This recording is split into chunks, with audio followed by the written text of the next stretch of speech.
அவ்வாறு பெறப்பட்ட கடன்களுக்காக மாதந்தோறும் செலுத்தப்படும் வட்டி தொகை எவ்வளவு?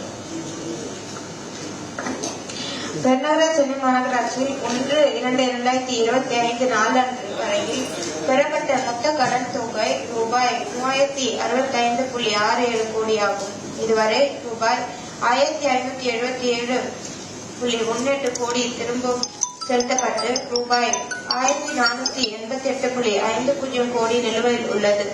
நிலுவையில் உள்ள கடன் தொகைகளுக்கு இது பற்றிய விவரங்களை செய்தியாளர் ராமச்சந்திரன் வழங்கிட கேட்கலாம். ராமச்சந்திரன் வணக்கம். சென்னை மாநகராட்சியின் கடன் பற்றிய மேயர் பிரியா அளித்த விளக்கம் என்ன? வணக்கம். சென்னை மாநகராட்சி மாமன்ற கூட்டம் மேயர் பிரியாராஜன் தலைமையில் காலை 10 மணிக்கு துவங்கி நடைபெற்று வருகிறது. இதில் கேள்வி நேரத்தின் போது பாஜக உறுப்பினர் உமா ஆனந்த் வந்து ஒரு கேள்வி எழுப்பினர். அதில் சென்னை மாநகராட்சிக்கு மொத்த கடன் எவ்வளவு, அது வட்டி செலுத்தக்கூடிய வட்டியின் அளவு எவ்வளவு என்று கேட்டார்.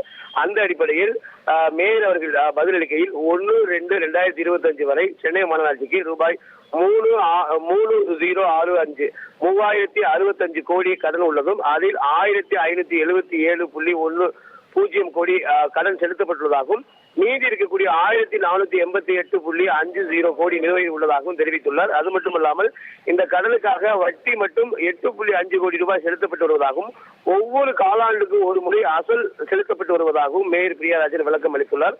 அது மட்டுமல்லாமல் ஒட்டுமொத்தமாக 117 தீர்மானங்கள் இன்றைய மாமன்ற கூட்டத்தில் நிறைவேற்றப்பட உள்ளது. அதில் மிக முக்கியமாக பிரபல நடிகர் எஸ் வி சேகர் அவர்களின் தந்தையின் பெயர் எஸ் வி வெங்கட்ராமன் பெயரை மந்தவெளிப்பாக்கம் 5வது குறுக்கு தெருவுக்கு சூட்ட சென்னை மாநகராட்சியில் தீர்மானம் நிறைவேற்றப்பட உள்ளது.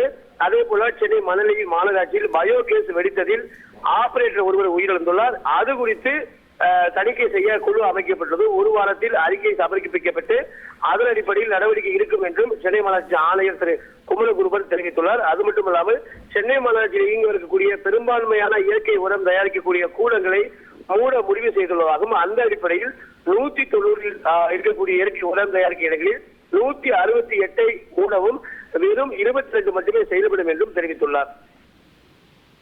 உங்களுடைய தகவல்களுக்கு நன்றி ராமச்சந்திரன்.